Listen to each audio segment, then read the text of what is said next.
Alrighty, g'day guys, welcome back to Off-Piste Campers. We found a campsite. We're going to set the camper up, and the first thing we're going to do is disconnect the camper from the vehicle. So in the front storage box here, there's a black Tactics box. Inside that box there's three things that you're going to need: the wheel chocks, and you're going to need a scaffolding level, eventually to level the trailer on the east-west, and you're going to need the jockey wheel handle for the jockey wheel.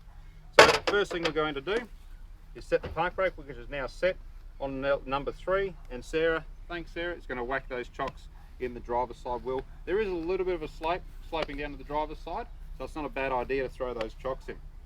Right, so now we can drop the jockey wheel down, we pull this lever out, rotate it round, it'll lock back in, you can get that lever out of the way. There is another adjustment on the front side, which does allow you to adjust the wheel up and down depending on whether you've got enough space underneath the jockey wheel there as well.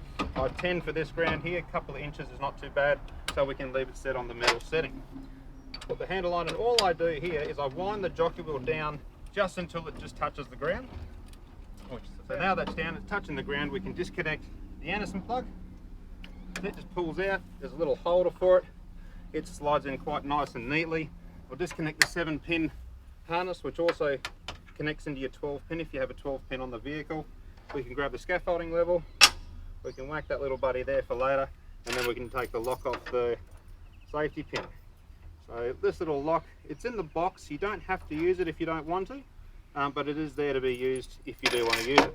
So I'll let that sit there, take the safety pin out, take the main pin out. Now the only thing that's connecting the trailer to the car is via the hitch and the safety chains. You can remove the safety chains, pretty simple. Pull those out. If you don't have enough slack, you can run the safety chain through the bottom here, if you don't have enough slack to maneuver the chain out of the way. And it comes out like that. Now, the McHitch receiver that we have on the vehicle, it's the first time we've used one, but they're a fantastic hitch receiver. In order to disconnect the camper from the vehicle, we've got to take the load off the hitch receiver. At the moment, this handle here is quite hard. We can do that by winding up the jockey wheel. Now, as we wind the jockey wheel up, if you look at the gap in between the receiver and the actual tow hitch assembly, that'll start to get smaller, and I'll be able to start feeling that with my finger, just like that. It's starting to move up now, so I know it's taking the load off. I can probably back it off a little bit, and all I have to do is pull. Now there's a little pin underneath there that'll hold the lever up, so there is now nothing connecting the camper to the vehicle, and the vehicle can be safely driven away. Thanks guys.